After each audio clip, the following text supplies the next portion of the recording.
ఆ తర్వాత సెక్యూరిటీ గార్డ్స్తో లోపలికి పంపించాను. అవును మేడం, తను కూడా అతనితో వెళ్ళింది. ఈ తన్నుని మనం ఎంత పిచ్చిది అనుకుంటున్నామో అంతకి 100 రెట్లు తెలివైంది ప్రవీణ్.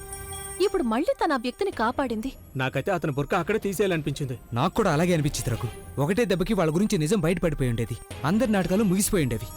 కానీ అలా చేయలేం కదా, అక్కడ మీడియా వాళ్ళు ఉన్నారు, అలాగే సెక్యూరిటీ గార్డ్స్ ఉన్నారు. ఏమని చెప్తాం? తను ఇలా చేసిందని చెప్తే వాళ్ళు అసలు నమ్మకపోవచ్చు కూడా. తను ఎంత బాగా నాటకం ఆడిందంటే, ఎంత చక్కగా తన ఇమేజ్ని కాపాడుకుందంటే మనం ఏం చెప్పినా సరే ఎవరు నమ్మే అవకాశమే లేదు. నువ్వు చెప్పింది నిజమే అనిపిస్తోంది ప్రవీణ్. మనం అందరి ముందు వాళ్ళ నిజ స్వరూపం బయటపెట్టలేం కదా.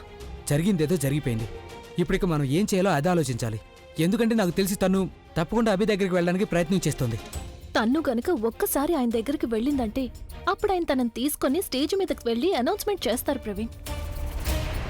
తన్ను వస్తోంది. తను ఖచ్చితంగా బ్లాక్మెయిలర్ని ఇంకెక్కడికైనా రమ్మని చెప్పడానికే వస్తుంది. తనని ఎక్కడికి ఇరికించాలో నేను నీకు మెసేజ్ చేసి చెప్తాను. ఓ నో, వీళ్ళిద్దరూ ప్రజ్ఞకి మొత్తం అంతా చెప్పేసి ఉండుంటారు. ప్రజ్ఞ, నేను నీతో కొంచెం ఒంటరిగా మాట్లాడాలి. పద. ప్రజ్ఞ, అది నేను... నువ్వు అసలు ఏమనుకుంటున్నావు? మధ్యలో నీ ఫ్రెండ్ ఎక్కడి నుంచి వచ్చింది? తన్ను వ్యానిటీ వ్యాన్ లోకి ఎందుకు తీసుకువెళ్ళావు? నీకు గుర్తుంది కదా, నువ్వు ఆ వ్యానిటీ వ్యాన్ లోకి బ్లాక్ మెయిలర్ని పిలవాలని అనుకున్నావు కదా.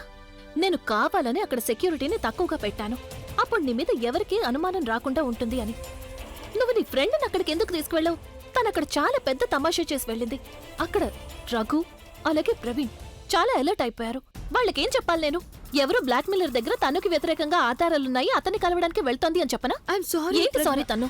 నీకు తెలుసు కదా, బ్లాక్ మెయిలర్ కి మొత్తం అంతా తెలిసిపోయింది. అతను నాకు ఫోన్ చేసి అడుగుతున్నాడు, నేను అతనితో డీల్ చేసుకోవడానికి పిలుస్తున్నానా లేక ఇరికించడానికి పిలుస్తున్నానా అని. ఇప్పటికీ ఈ కాన్సర్ట్ లో నాకు చేయాల్సిన పనులు చాలా ఉన్నాయి. అది చాలక నువ్వు ఇదంతా చేసి నన్ను ఇబ్బంది పెడుతున్నావు. ఇక నాకు ఈ డీల్ చేయాలని లేదు, ఏమీ లేదు. లేదు లేదు లేదు ప్రజ్ఞ, ప్లీజ్, ఐఎమ్ సారీ. నాకు అసలు తెలీదు ఆ రఘు ప్రవీణ్ అక్కడికి వచ్చేస్తారు అని. చిన్న విషయాన్ని చాలా పెద్ద చేసేసారు వాళ్ళిద్దరు. ఇంతకీ నీ ఫ్రెండ్ ఎక్కడా? కాన్సర్ట్ చూస్తుంది. కాన్సర్ట్ చూస్తుందా?